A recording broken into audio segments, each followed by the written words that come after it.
good. I'm good. We're live. Look at us. We're live. Coaches.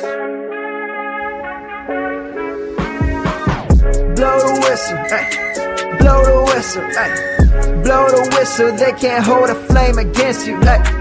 Blow the whistle, blow the whistle, ay. Blow the whistle, got the game, it ain't no issue, yeah. Blowing the whistle, I had enough with you, the championship, it is gone. Ain't listen to you, I can't give it to you, cause you don't know what I've been on. This is the Coaches Podcast.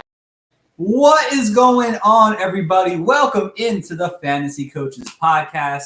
I am your host, as always, Coach Steve. We got the whole crew back together today to talk about Week 14 starts and sits. And let's introduce the crew as always. Coach Jibs, what's going on, brother? Howdy, partner. Welcome into the show. Coach Sean, what's going on, brother? Nothing. Another beautiful day talking football with my friends.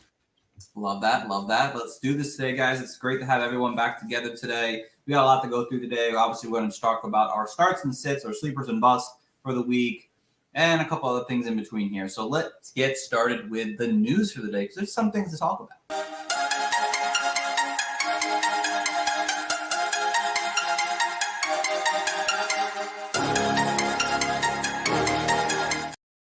All right, guys. So players that did not practice today on Thursday, December 8th, we got Brandon Cooks and Nico Collins. The word is that both these guys are likely to not play in Week 14. Then you also have Deontay Johnson, who didn't practice, Rondé Moore, who didn't practice, and a couple quarterbacks, and Trevor Lawrence and Lamar Jackson, who suffered injuries in Week 13, did not practice today. The big news, Desmond Ridder, rookie quarterback from the Atlanta Falcons, is going to start in Week 15. Thoughts on that, guys? Does it help improve the offense at all, or does he become relevant? What do you got on this? I don't know. Well, it's funny. I don't know if it helps the offense. I think it's different, which is good because we were seeing, 20 passing attempts a week. So I think Desmond Ridder might, air it out a little bit more. But the Falcons aren't.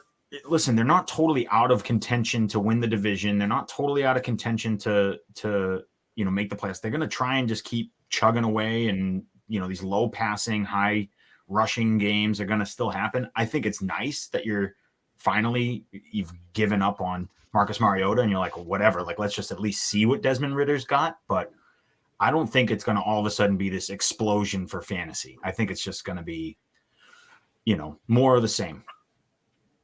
I like it. Coach Jibs?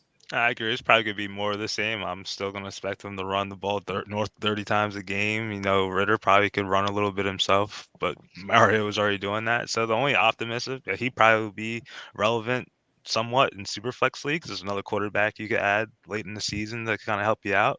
But other than that, we just wait and see, because I'm not expecting him to blow out the waters or anything, being a rookie quarterback and all. So it is what it is.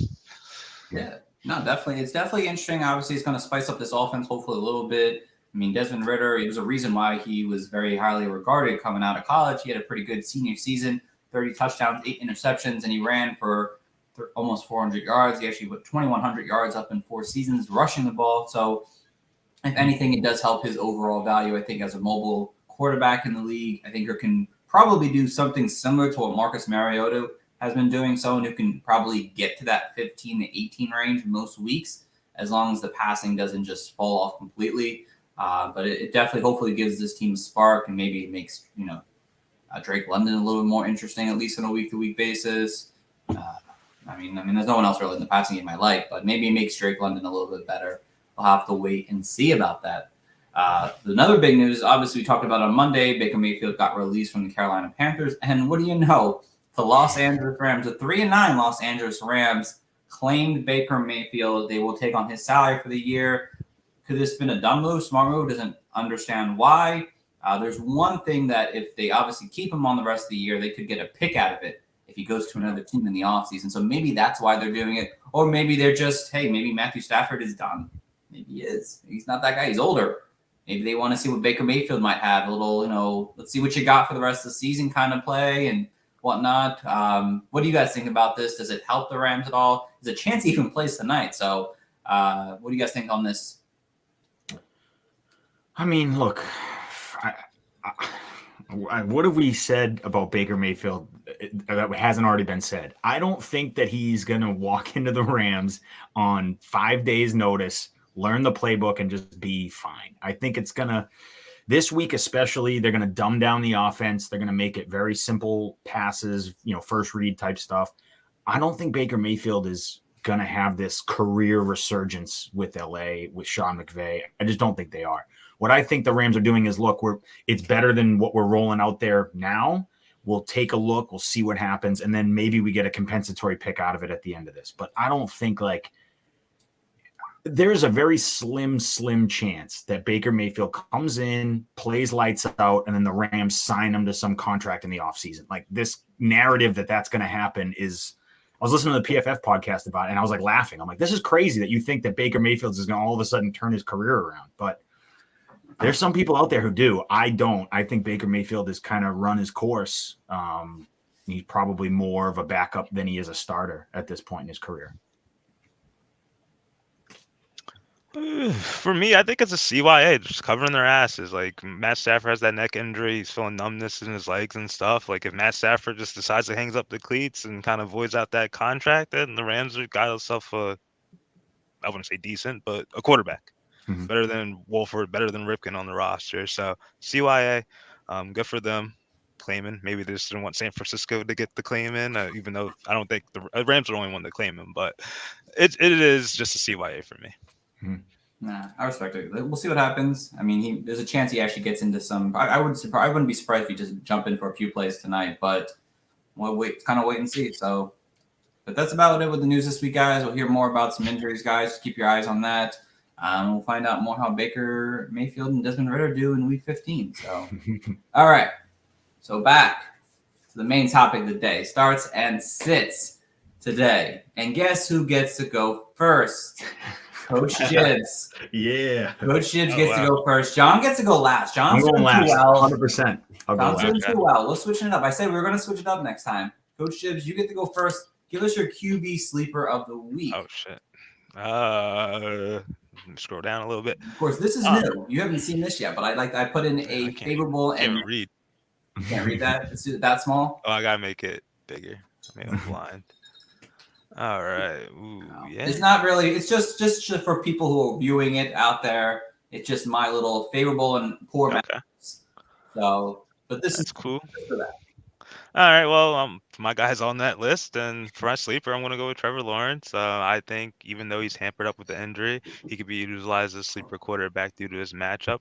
Out of the last 5 games for Tennessee Titans, 4 of the 5 quarterbacks have been able to give you a usable fantasy stat line, 18 fantasy points and 4 point for passing touchdown league. So it's definitely not going to break you, but it's going to be a nice steady Eddie. The only quarterback who didn't score 18 points in that time frame was Russell Wilson. He had 15.2 points. So if that's the floor, I'll take it for someone that I have to rely on week 14. But in 3 out of 4 of those quarterbacks were able to score twice. So hypothetically, I think Trevor Lawrence is easy floor play. Obviously, if he's not hurt. So that's what I'm going to roll with. Tennessee gives up the second most points of quarterbacks.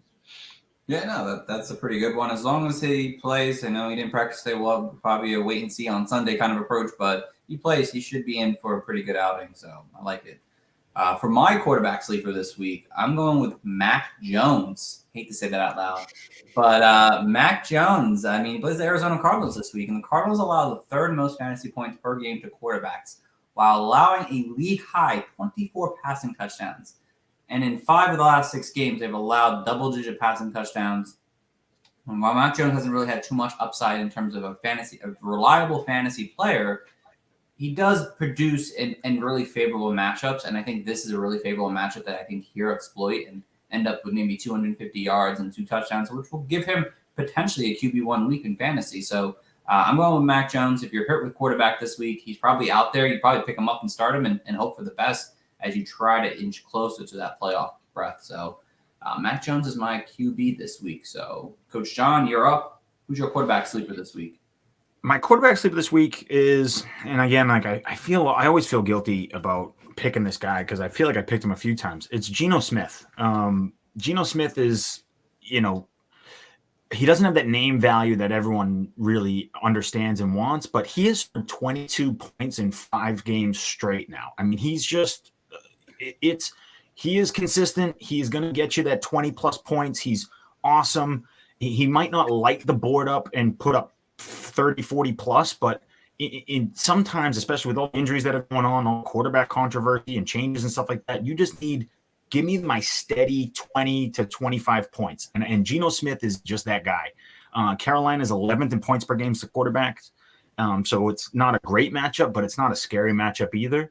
And there's no running back available, I don't think. So they're going to have to throw the ball a decent amount in this game. I think, the only thing that could hamper is Carolina just can't keep up with Seattle point-wise, and then they lean on the run game, and who knows who it is, Tony Jones, Wayne Gallman, whatever bum they sign off the practice squad. But I have a feeling Geno's going to throw a lot this game, and they're going to win through the air. So I like Geno Smith as a big, top 10 guy this week. I like it. Fancy right there. Never lose my starting lineup anymore at this point, so I like it. Good. We are on to bust now. So, Jibs, give us your quarterback bust of the week. Dakota Rain Prescott. And if you want 15, maybe 16 fantasy points, I believe Dak Prescott will be your guy. Houston has been absurdly stingy versus quarterbacks this season. They give the second fewest points. Since Houston's bye week in week 6, quarterbacks have been averaging 12.1 fantasy points per game. With Houston's incapability to stop the run because they're a walking doormat, I'll see Zeke and Tony Pollard having a great game running the ball endlessly. And Dak, he's been hyper efficient with his passing touchdowns compared to his passing volume. He's basically just been living on 30 passing attempts per game. So if he stays in that hot streak, hey, he might get you 16, like I said, but I'm not really high on Dak Prescott this week. No, sir. Yeah, no, I love that there are a lot of, I think that people have to underestimate that Houston's secondary doesn't allow too many passing yards or passing touchdowns. So it's going to come on the ground more times than not. And Dak might have a 280-yard game, but he might have 1 touchdown on the day. And that doesn't really provide top 10 fantasy value. So it's definitely a good time to sit Dak this week, or at least just beware. So for my quarterback bust this week, I went with the guy who I went with last week, and it hit me very well, and it was Sean Watson. I mean, he put up 5 fantasy points last week. I mean, you kidding me? He looked like dog shit.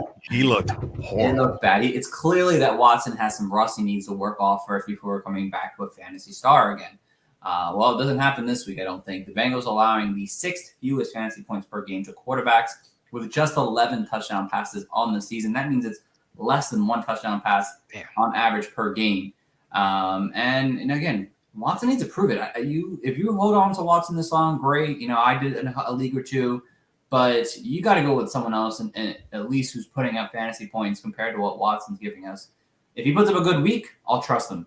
But until he does that, I mean, how do I trust a guy who hasn't played in over 2 years and coming off a really bad performance? And granted, it was his old former team and whatnot. Maybe they had a chip on their shoulder. And again, we just mentioned Dak as a sit this week, but more than 5 points, you got to be kidding me. So for me, Deshaun Watson, I'm not touching him until he proves otherwise. So especially in important Week 14 matchups, I'm not wasting or risking that situation. So for me, Dak's a sit.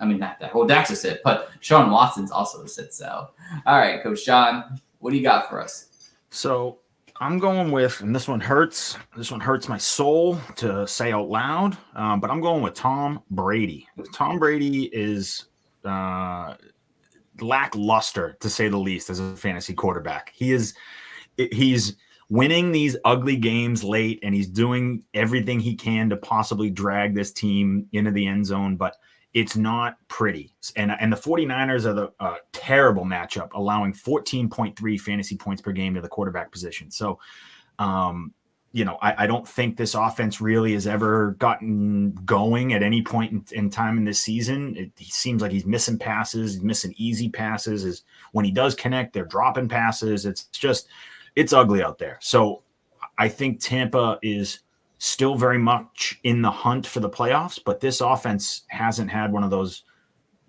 explosive outputs that you expect, where Brady's going to score 3-4 touchdowns and throw for 300 yards, 400 yards. And it's certainly not going to come against the 49ers. I think this is just going to be another, low scoring, ugly 17-10 win. So it sucks because you haven't really been able to use Tom Brady at all this season, and now the season's getting towards the end. But I'm not trusting him heading into your playoffs and what is probably a must win for most people. Yeah, most likely, yeah, and it's definitely tough. I know I had to make a decision between him and Tannehill, and I think I might go Tannehill. Honestly, I don't know. Tough, really tough. It's tough. It's tough. It's tough. But yeah, quarterbacks are tough this week. Again, 6 teams on bye. Quarterbacks got some good quarterbacks. Got some pretty tough matchups. So it is what it is. But we're on to tight ends now. Coach Gibbs, give us your sleeper tight end of the week.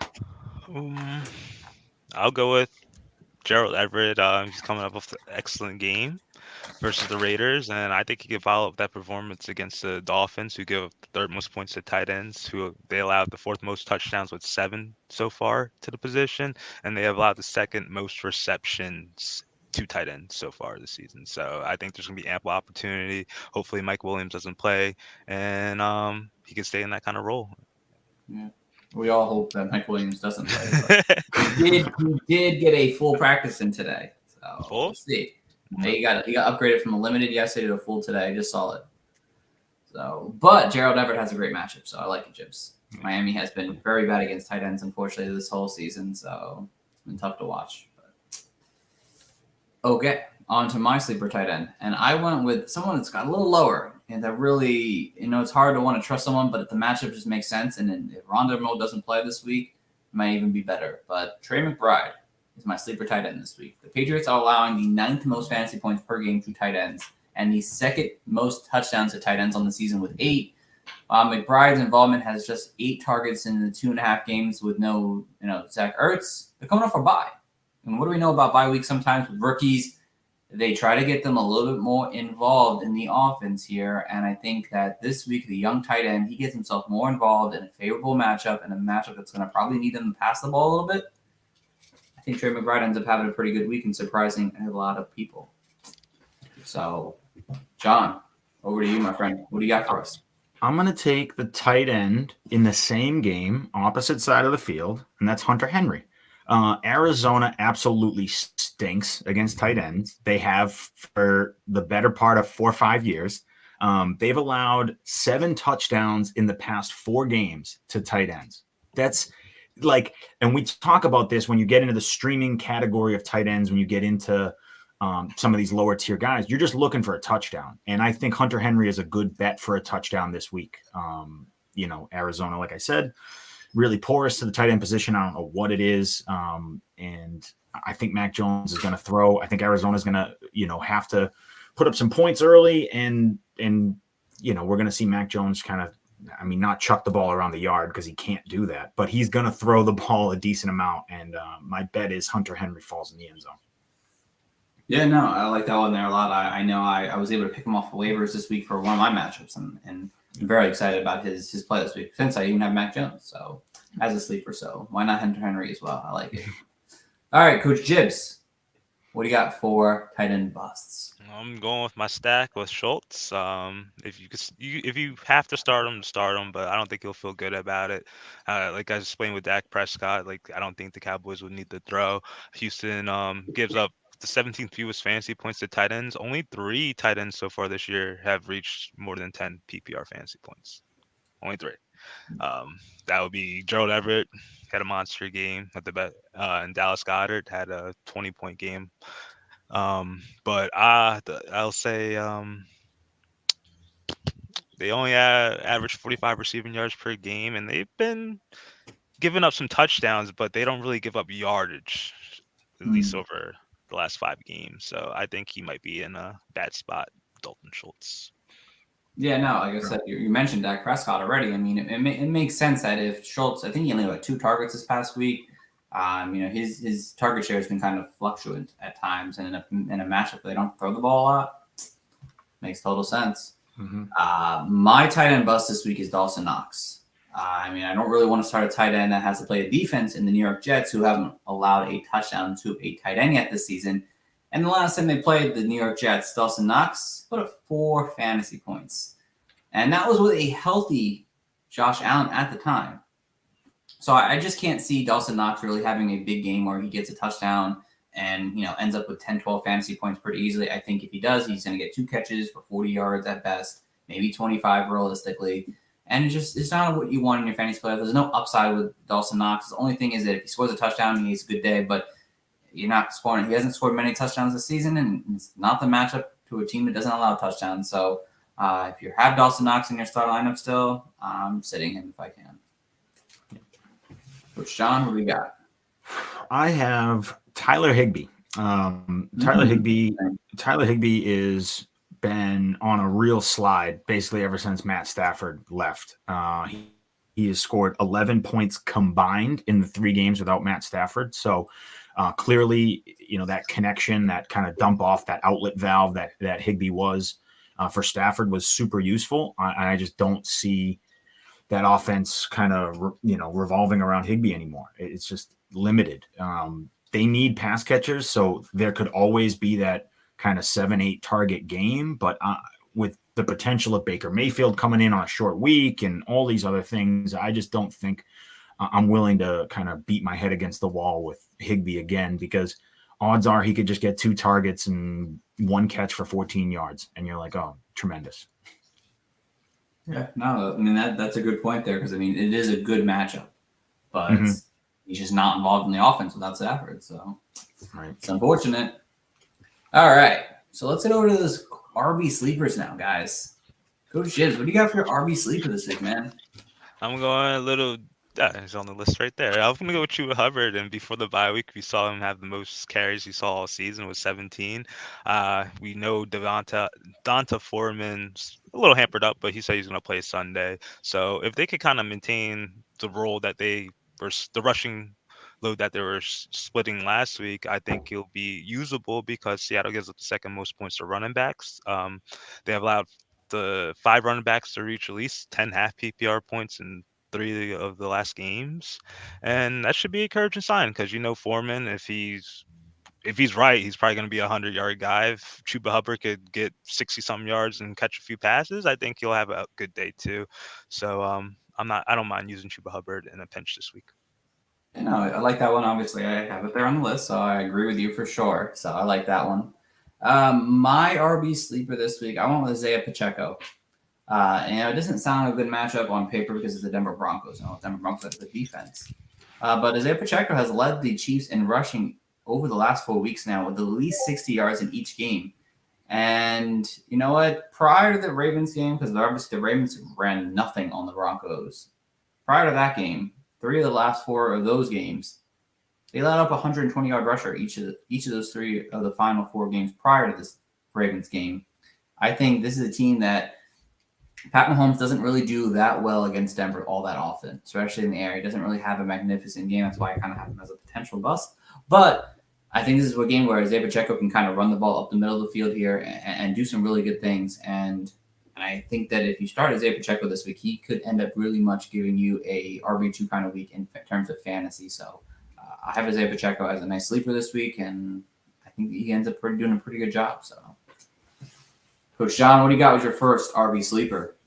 Well, it was going to be Isaiah Pacheco, but I'm switching. How does it feel, John? How does it feel? It sucks. It really does suck. I apologize, guys.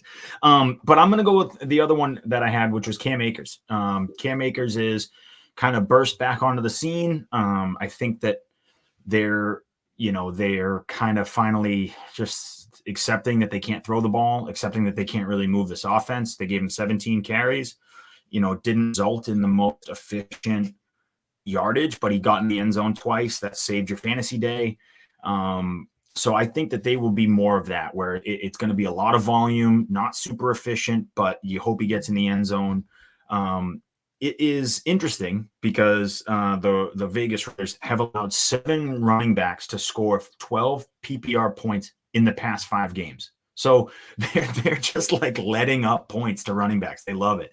So I think that you're going to get at least a pretty safe floor with Cam Akers of, that 12, 13 points, but there's the chance that he gets in the end zone a couple times and has another decent day. So I know it's been hard. It's been really risky and scary starting Cam Akers. It's been downright terrible.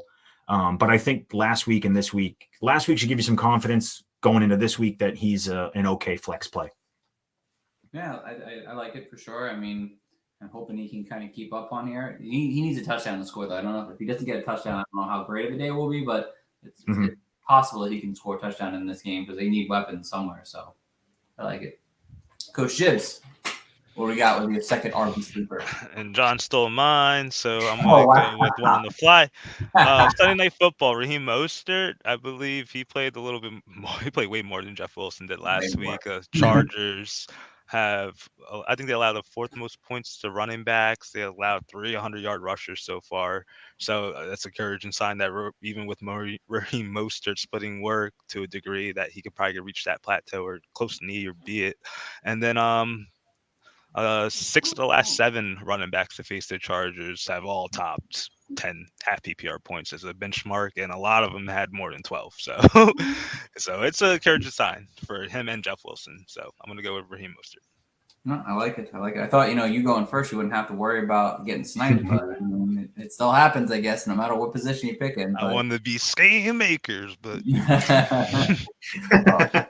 hey, I like it still. I mean, Raheem Mostert definitely has a good shot to have a really fantastic game in a favorable matchup, so I like it. My second RB sleeper is Tony Jones.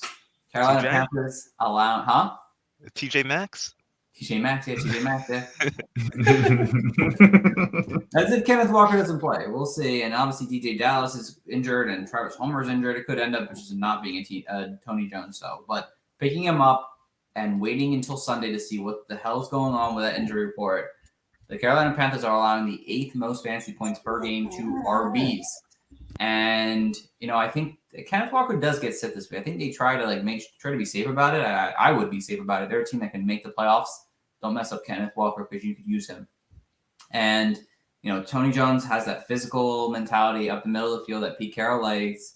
And while I don't expect him to blow things up, I think he can end up finishing as a pretty solid low-end RB2 in fantasy. He's free off waivers, and I think he could see majority of the work in this offense here. So, for me, if you pick him up and wait until Sunday and throw him as your RB2 or flex option, I think he ends up having a pretty solid outing overall. So he is my second RB sleeper. So, Coach Sean, what do you have as your RB2 sleeper? My RB2, my second RB sleeper is Zonovan Knight. Zonovan Knight is running back for the Jets. People who don't know. Kind of been on fire the past 2 weeks, scoring over 100 yards all purpose with Michael Carter out of the way. The thing that sucks is Michael Carter might be back, so that does throw a wet blanket on this take a little bit. But the Bills have allowed at least 13 PPR points to running backs in 4 of the past 5, I think, if I had it right. So they do give up to the passing game. Zonovan Knight has seen a target share. Mike White loves to do these dump offs, these kind of screen game plays and stuff like that. And so Zonovan has been a big beneficiary of that. I think Michael Carter, the way Zonovan Knight has played, I think earned him the right to let Michael Carter rest another week, in my opinion. If Michael Carter is not 100%, there's no reason to play him. The Jets are playing okay. This is a tough matchup. So I think they're just going to lean on the rookie again. And it's going to be I think you can roll them out there. It's a tough matchup against the Bills, but they can be beat with pass catching running backs. Yeah, no, I like that. I think people who think Michael Carter coming back will take Knight out of the equation. I don't think that's the case. I think you'll still see a majority of actually the first, second down work, and even in the passing game, you saw it's 5 targets last week, caught all 5 of them. I think he made enough noise that he's going to be involved in this offense the rest of the season. So I like it. I like it a lot. All right, Coach Gibbs, back to you, my friend. RB busts. What do you got for us? I'm going with Travis Etienne, and I don't know if he like fully recovered from his injury that he sustained 2 weeks ago, but he does have his work cut out with him against the Titans. Great run defense. They give up the 7th fewest points to position since their bye. And week 6, no running backs has been able to top 58 rushing yards. Running backs have been able to make up some of that low output due to the receiving work. But Travis Etienne, like since he took over his job, he's only maxing out like at 3 receptions per game. So like they're underutilizing him, and I'm kind of worried about the optics, the matchup, and everything else. So lower your Mhm. expectations for young Trav. Yeah, that's exactly what I said in the you can see it on the slide there. I mean, Mhm. he's got a tough run defense, but if he got involved in the passing game, the Titans allow like the Crazy. most receptions to RBs, but like you said, Jibs, 3 receptions per game basically, or 3 targets. It doesn't really scream a great game for him, so I like it. That would mean it's my turn. It's my RB bust this week. It's Devin Singletary. Devin Singletary continues to lose a little bit work here and there to James Cook week in and week out. And James Cook had as many targets almost in week 13 than Devin Singletary had over the prior 4 weeks. And while he's still the main back, I mean, you just can't forget how involved James Cook continues to get over the last 2 weeks here. In a really tough matchup where Devin Singletary really did nothing against the Jets last time. And if he doesn't see that passing work, it's really just relying on the rushing. The Jets have been really good against rushers this season here. I really don't want to start him in an important Week 14 matchup. So for me, Devin Singletary is the guy I'm sitting this week. I don't even know if he's the primary back anymore. By the way, I know. I don't even know if you said he's still the primary back. I don't know anymore. I don't know. He's still the main down back. Yeah. I know what you mean. But James Cook's coming in hot, man. James Cook's coming in hot. I think they're gonna. Yeah, I'm with you 100%. I would sit Devin Singletary easily. My sit is. Which one do I want to go with first? I'll go with Dameon Pierce. I think Dameon Pierce is a full sit for me. Do whatever you can to not get him in your lineup. Dallas is the 4th against RBs. They're going back to what's his name? Quarterback. Why can't I think of it? Davis Mills. They're going back to Davis Mills. So who knows what this offense is going to look like? You're not going to have any. You might not have Nico Collins. You might not have Brandon Cooks. Like this, Dallas could really blank Houston on this game, and so I don't want anything to do with Dameon Pierce. He hasn't scored since week 5. When he really was touting as this RB1, and then the wheels kind of fell off the bus. He just has been pedestrian on a bad offense ever since, and so I don't think that he's one of those. For the first couple of weeks, he was definitely like, oh, you got to get him in your lineup, figure it out, jam him in there. If you have to sit someone else, do it. And now it's kind of like, I'm not dying to get Dameon Pierce in my lineup, especially in a bad matchup. So he's a full sit for me. Yeah, no, I like that there. I really have no interest starting Dameon Pierce this week. Unless he would have saw a big target share with the wide receivers out, but I just can't see that happening. I feel like they're going to get the tight ends involved, the other running backs. It's a hard matchup. I'm not dealing with Dameon Pierce this week. I like that there. Have him as you guys got me now. Huh? So you guys got me. I have Walker injured, and I have Pierce and Akers. I pick as my RB2, so now I'm like literally just like thinking like really hard. I'm like, wow. Yeah, that's a tough one because like again, you want to the past season, like previous games, you want to say Dameon Pierce, but matchup and the recency bias of this past game, I don't know. Cam Akers might. That's tough. That's a really tough decision. I feel bad. I'm gonna trade to the fantasy It's guys. tough. You gotta, yeah. That's it. Intestinal fortitude. That's what it takes. Decisions like that take intestinal fortitude. Absolutely. I'm all clear though. No playoffs. I don't have any like playoff implications, so I'm good. I got a lot this week. Thank God of all my 30 teams. All right. So let's go to the wide receiver sleepers here now. Coach Jibs, who's your first wide receiver sleeper? I'm going to go with Jerry Jeudy. With Sutton looking like a long shot to play this week and with a hamstring injury, I think Jeudy could be utilized as a good wide receiver 3, probably a flex in shallower leagues. We all know the Denver Broncos, as offensively has issues sustaining drives. They only score 14 points per game, but Kansas City gives up the fourth most points to wide receivers, and they also give up the sixth most points to quarterbacks, which is a slight encouraging sign that Russell Wilson may be able to get more than like 200 passing yards per game. But and the last 3 out of the last 4 games, KC has allowed 2 wide receivers to reach over 60 yards receiving. And like if you look at the game split, it's like one receiver getting 100 yards and this wide receiver 2 getting at least 60 yards. So like with Judy being the presumed number 1, I think he's going to be in line with a good day. Maybe him. You make it get like even more deeper sleeper for the wide receiver for the Broncos. And I think Dulcich should be in play too. But I love Jerry Judy this week. Yeah, no, I like that one there a lot. I think Jerry Judy ends up having a pretty solid outing. He's been okay at times, and especially I think Cortland Sutton's going to miss this game, so I like it. My first sleeper is DJ Shark. Now, this could be Jameson Williams time, but I don't know how much Jameson Williams is going to get involved in the offense after, he played very minimal snaps last week. I don't know if that jumps into him playing that whole snap count.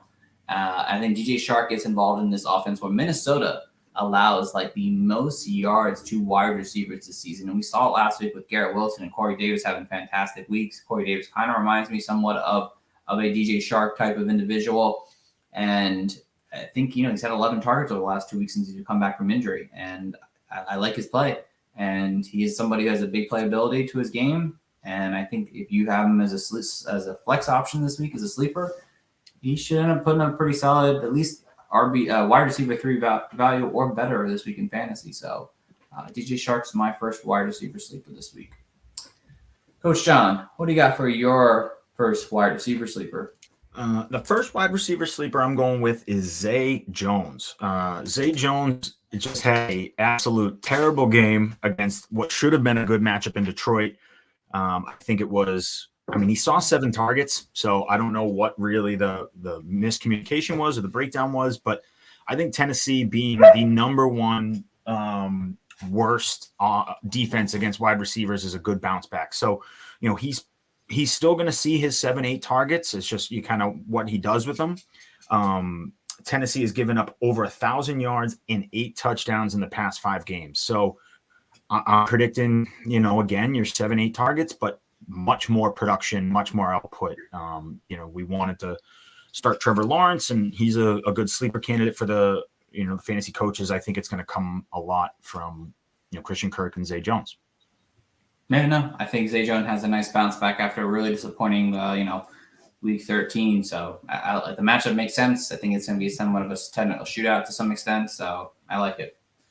All right, Coach Jibs, back to your second sleeper wide receiver. Who do you got? Hold up, I'm adding DJ Chark on one of my leagues. Good ad. Good ad. Great ad. Robert Woods, another next man up situation. He's been dreadful this season. He showed little to no consistency, but without Traylon Burks, I would play Woods as a low end flex. He faces the Jaguars this week, who allowed the last 5 out of 8 wide receivers to reach at least 12.3 half PPR points. Devontae Adams had a 31.6 explosion. Tony had 17. MVS had 13.5. Amon-Ra 29.1. The aforementioned DJ Chark at 12.3. So I think even when a bad passing offense of the Titans that they deploy, I think Robert Woods can fall into some production. I feel bad. It's so bad for Bob Woods. I used to love playing Bob Woods in fantasy. Now it's like, who? Yeah. The follow-up was Robert. Real. I have no faith in Bob Woods ever on this Titans. I hope he gets traded this offseason. He needs a new team. Get him out of Tennessee. They don't need him there. But yeah, I mean, it's there for it, Jibs. Absolutely. It makes sense. I don't want to do it, but it makes sense. Matchup's good. Top receiver. I like it. All right. My second wide receiver sleeper is George Pickens.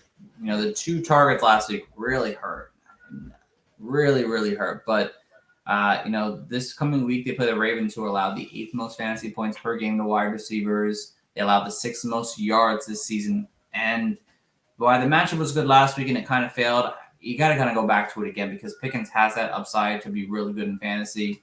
And, I don't think the Ravens' run defense it was better, I think, than the Falcons' plays. So I think that this coming week, Kenny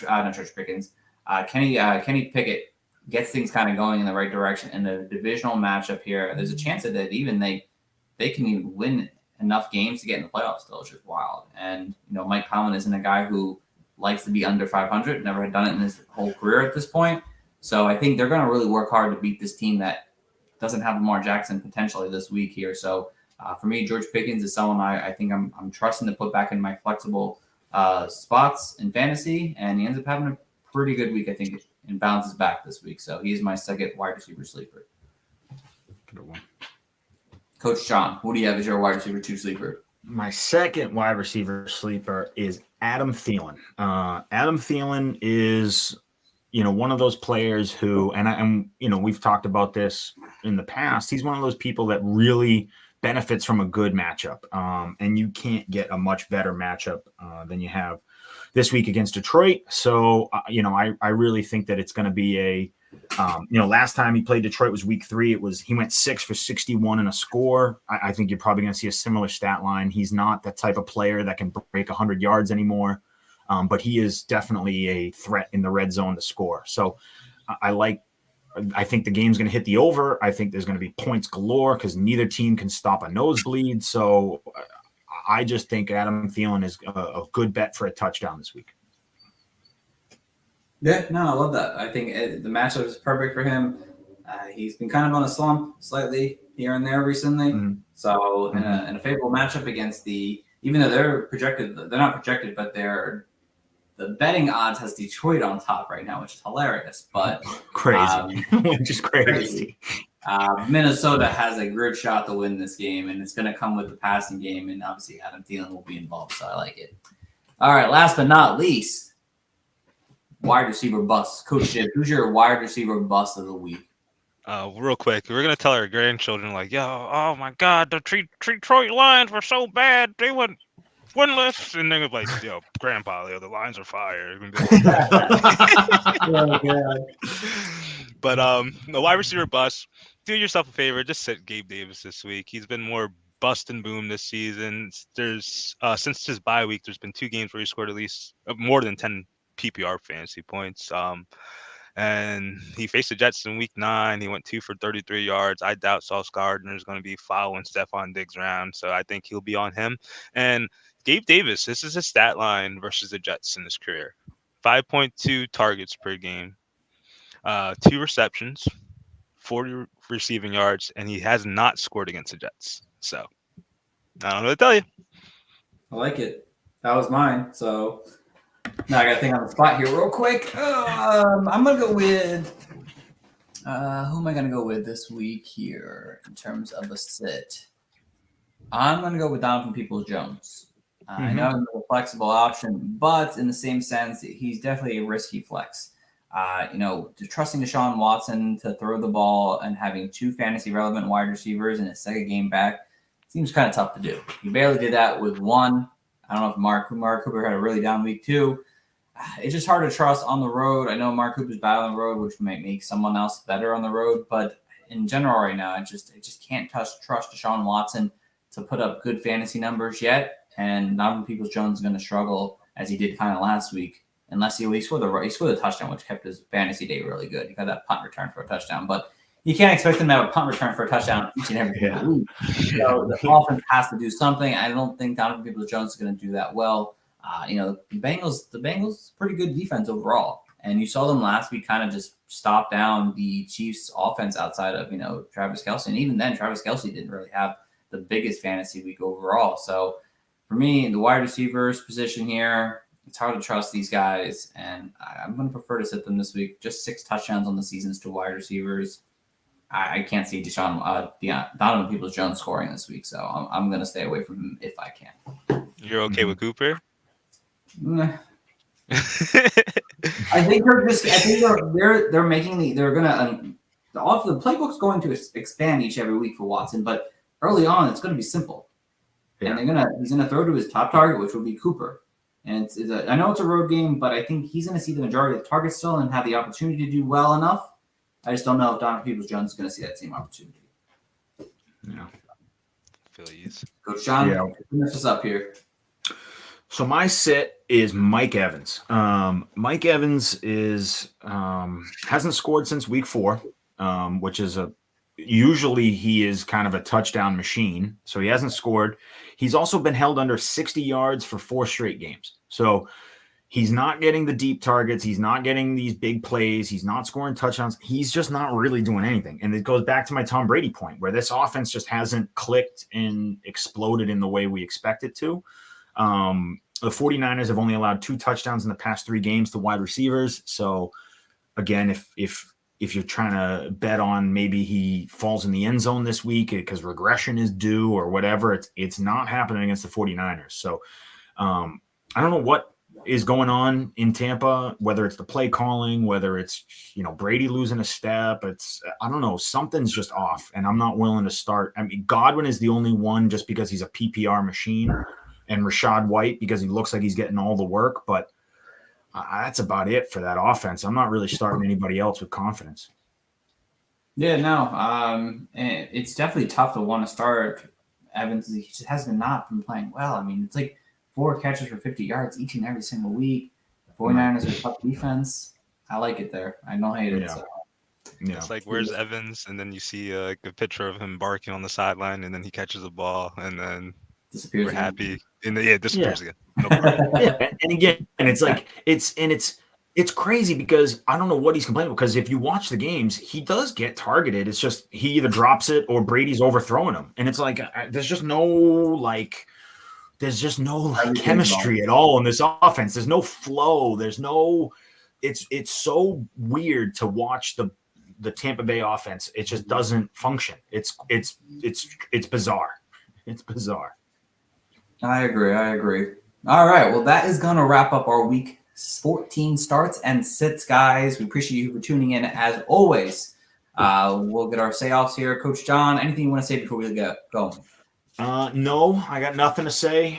Enjoy some football tonight. I think we're gonna watch the Vegas Raiders and the Rams play football. Who knows? But don't look now. Vegas is back in the hunt for the playoffs. Everyone was writing them off 4 weeks into the season. It's crazy. So if they get a win here, it'll be really interesting. I think it'll sort of spice things up in the playoff bubble rate. But other than that, that's all I'm looking for in this game. All right, I love it. Coach Gibbs, what do we got? I just pray it's a good game, something easy on the eyes to watch. But other than that, as always, go Birds. Go Birds. I like it. All right. As always, guys, thank you for tuning in to our podcast, whether you're watching the live stream or you're listening to it afterwards.